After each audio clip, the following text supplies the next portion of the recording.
ఒకప్పుడు ఇంటి బయటో పెరట్లోనో కిచ్కిచ్మంటూ శబ్దం చేస్తూ కిలకిల రావాలతో సందడి చేస్తూ ఉండేవి పిచ్చుకలు.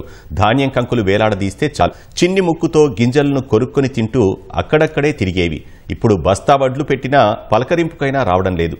సురక్షితమైన చోటు లేక మొబైల్ రేడియేషన్తో అంతరించిపోయే దశకు చేరుకున్నాయి. బుల్లి గువ్వల సంతతి పెంచేందుకు ఆ అధ్యాపకుడు దశాబ్దానికి పైగా కృషి చేస్తున్నారు. పిచ్చుకల సంరక్షణకు ఆయన తీసుకుంటున్న చర్యలేంటో చూద్దాం. రోబో 2.0 సినిమా చూశారా?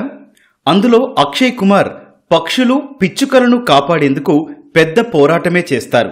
పిచ్చుకల మనుగడను, పర్యావరణానికి అవి చేసే మేలును భావితరాలకు చెప్పేలా సినిమాలో ఆయన కృషి చేస్తారు. నిజ జీవితంలో ఇక్కడ మనం చూస్తూ ఉన్న వ్యక్తి పిచ్చుకల పరిరక్షణ కోసం పక్షిరాజులా శ్రమిస్తున్నారు. ఈ హైటెక్ యుగంలో కాంక్రీట్ జంగిల్లో నిలువ నీడలేక బుజ్జిపిట్టలు అల్లాడిపోతున్నాయి. అంతరించిపోతోన్న పిచ్చుకలను కాపాడేందుకు ప్రజల్లో అవగాహన పెంచేందుకు నడుం బిగించారు ఏలూరు జిల్లా జంగారెడ్డిగూడెనికి చెందిన వీరా మహేష్. జంతు శాస్త్ర అధ్యాపకుడైన మహేష్ పీహెచ్డీ చేస్తూనే పిచ్చుకల సంరక్షణ పరిశోధన సంస్థను ఏర్పాటు చేశారు.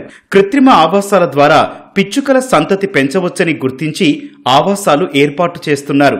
వడ్రంగిలా తానే స్వయంగా చెక్క ముక్కలతో గూళ్లు నిర్మిస్తున్నారు.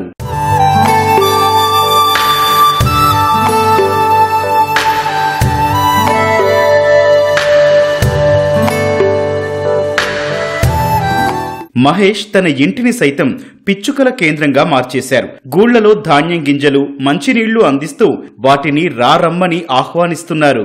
నేను గత 12 సంవత్సరాలుగా హౌస్ ప్యారో కన్జర్వేషన్ కోసం పనిచేస్తున్నాను.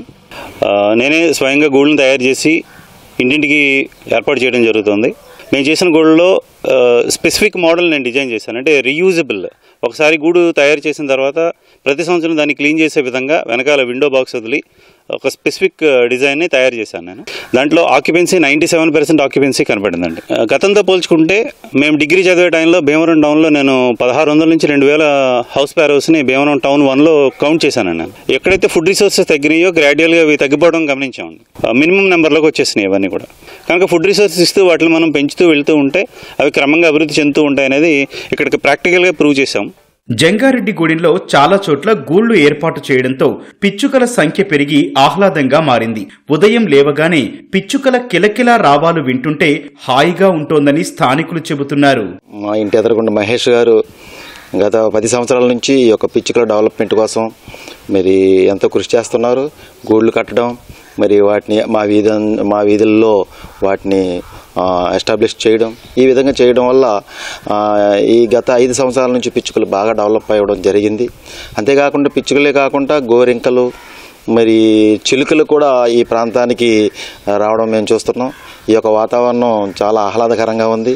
ఇలాగ వీరా మహేష్ గారు ఇలాగ పిచ్చుకలను పెంపకం ఇంకా ఆయన ఏంటంటే సొంతంగా తయారు చేసి ఇంటికి ఒక బాక్స్ పెట్టి పిచ్చుకల పెంపకాన్ని బాగా డెవలప్ చేశారు. మా అందరికీ చాలా ఆనందంగా ఉంది. మాకు బాక్స్ ఇవ్వండి అని పొరుగుళ్ళు కూడా పట్టుకెళ్ళి పెట్టుకుంటున్నారు. చాలా సంతోషం ఉన్నది. ఇలాగా మగజాపాలను పెంచుతున్నారు. చాలా ఆనందకరమైన విషయం. పిచ్చుకల సంతతి పెంచడం కోసం మహేష్ చేస్తోన్న కృషికి గాను 2022లో జీవ వైవిధ్య విభాగం పురస్కారాన్ని అందుకున్నారు. అంటే ఎక్కడ స్పారోస్ ఎక్కువ ఉన్నాయి, అక్కడ పొల్యూషన్ తక్కువ ఉంది అనేది ఒక ఐడెంటిఫికేషన్ అండి. హౌస్ స్పారోస్ పాపులేషన్ ఎలా పెరుగుతూ వచ్చింది అంటే 3 సీజన్లో డేటా కలెక్ట్ చేశాను మేము. జూన్ నుంచి నవంబర్ మధ్యలో అవుట్పుట్ ఎక్కువ కనబడుతుంది స్పారోస్ది. 2022లో biodiversity conserver award state government biodiversity department నుంచి వచ్చిందండి. ఫ్యూచర్లో యాజ్ లాంగ్ యాజ్ నేను చేయగలిగినంతకాలం నేను చేస్తూనే ఉంటాను.